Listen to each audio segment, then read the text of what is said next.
Mga dahilan kung bakit hindi maganda ang pagtrato sa'yo ng partner mo. Una, dahil may galit siyang kinikimkim patungkol sa'yo. May isang bagay ka kasing nagawa noon na hindi niya matanggap na kaya mo palang gawin sa kanya kaya yun ang ikinagalit niya.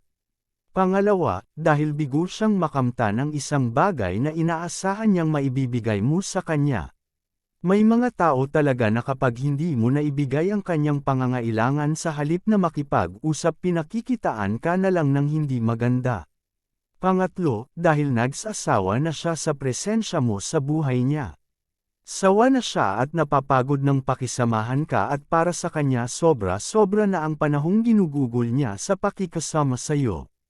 Pang-apat, dahil namihasa siyang pakitaan ka ng hindi mabuting ugali. Nasanay kasi siya dahil hinayaan mo lang siyang pagsalitaan ka ng hindi maganda noon.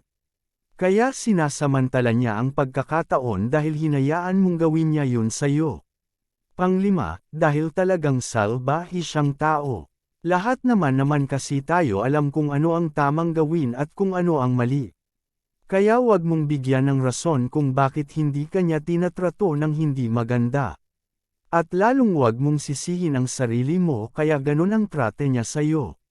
Dahil ang tanging kasalanan mo lang naman ay ganoong tipo ng tao ang minahal mo. Pang-anim, dahil may problema siya o pinagdadaanan. Kaya ikaw ang napagbubuntunan niya ng lahat ng kanyang mga saloobin.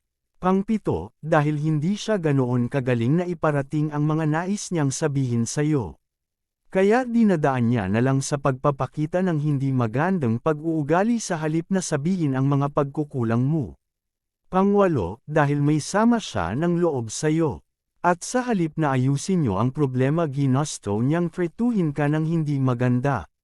Para na rin makaganti sa mga nagawa mong mali sa kanya.